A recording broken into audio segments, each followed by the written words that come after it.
This is the topical knowledge video for Module 13, focusing on financial management. A crucial goal of the firm and business grouping of modules is fostering an understanding of how fees can be made proportionate to the other variables of the professional services project, and thereby adequately help support the success of a firm.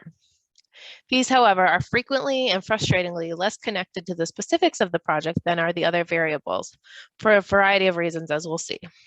In Module 13, we'll look at how fees are put together in terms of the specifics of the project and the specifics of the particular firm quoting the fee, and even further, the specifics of the surrounding local architectural market. Understanding the variability of fees and their connection to the specific choices, composition, and cultures of a firm, which are variables you can often have a more positive control over, will help you to respond and cope with the impacts of the local architectural market, which is somewhat more difficult to have any control over. Note that the range of choices you learn to make from here will form the basis of reasoning for assignment number 3. Fee structures can range from at one end of the spectrum to fees based on the project process task logic. And these fees would be billed hourly and reflect the architect's work effort. At the other end of the spectrum, fees are based on market-driven percentages. These fees would be billed based on the percentage of completion and remain the same regardless of the architect's work effort as required to complete the project. This latter end of the spectrum is often the case for competitively determined fees. With this module, we look at the impact of the firm and business on fees over and above the project process via the firm's overhead multiplier and business and project practices. Ideally, every architecture firm is creating an annual business financial plan to guide their profits, income, and spending each year. These financial plans would include the following components. First, revenue projection, making educated assumptions about the amount of project revenue and gross revenue that will be brought in each year. Second, a staffing plan to evaluate staffing expenses and make sure they're balanced with the intended workload, revenue, and profit. So making sure that they have enough team members and they don't have too many team members to balance that amount of work to be done and the amount of money to be brought in. A profit plan, and while revenue measures the total amount of money brought into the firm, profit looks solely at the money that's coming into the firm beyond the firm's expenses.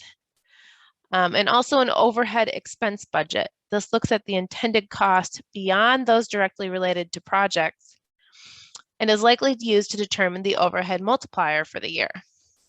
So an overhead multiplier is determined by the firm and applied to their project fees to cover the overhead expenses of the firm.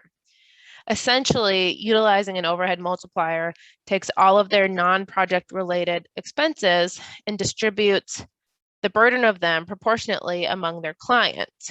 The overhead multiplier can reflect staff costs, expertise, or mere acceptability within those staff costs, business costs, a good or a minimal business cost, HR environments,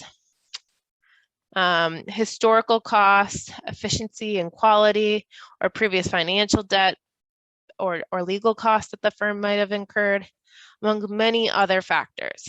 An overhead multiplier may be added to an additional multiplier that is applied to individual staff members to create a fee multiplier. This fee multiplier is then a factor that is applied to your hourly rate, which is charged to clients for the use of your time, as a way to cover overhead and profit on top of your direct expenses as an employee, like your compensation. These multipliers, as well as business and project practices, all vary widely by firm, and therefore, for the same project proposal, even for the same work effort, competitive fees submitted to an owner can also vary widely among different firms. An important point for that is that apples to oranges comparisons are the norm, and not all owners are equipped to evaluate the distinctions when evaluating a fee. What this means is that the owner might not immediately understand why a large 100-person firm may propose a fee that is significantly larger than a 15-person firm for the same scope of work. The challenge is to articulate The distinctions that demonstrate the fee that you have submitted is the most reasonable for the kind of project and firm that the owner wants to work with. It's also up to you to convey the added value your firm brings to the table. In that scenario, justifying the extra cost. These larger firms then tend to bring in more gross fee per team member than a smaller firm does, which allows them to have a greater amount of discretionary time and money to spend. Meanwhile, smaller firms tend to have a more flexibility and freedom and provide more personalized services to their clients. We'll dive a little deeper into this on the applied skills video for this module. So the market for architectural services within the US is set up with unfettered competition, established by antitrust laws by the US Justice Department. What this means essentially is that the market is not formally limited or controlled by anyone to avoid monopolies of the market and other restraints on commerce. Basically, the goal of antitrust laws is to maintain a competitive business environment between firms and avoid any form of price fixing. A federal court order required the AIA to remove any restrictions for AIA members to compete on fees, provide free services, or discounted services in order to enforce these antitrust laws.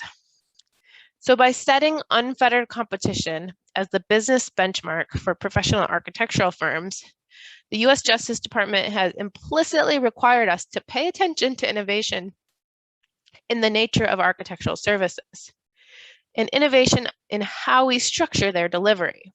So we've talked about innovation of our services and the delivery of services in several modules now. So as that innovation occurs, the unfettered competition of the market via fee competition will essentially drive firms and architects to adapt or successfully defend to the owners their professional and business practices. So because there's no one fixing the fee in any way, it's up to us as architects to make sure that we are continuing to innovate how we are delivering services and how we are providing those services to the client in a way that essentially makes us more efficient as professionals and adds value to our proposal over our competitors so that we may continue to offer competitive fees.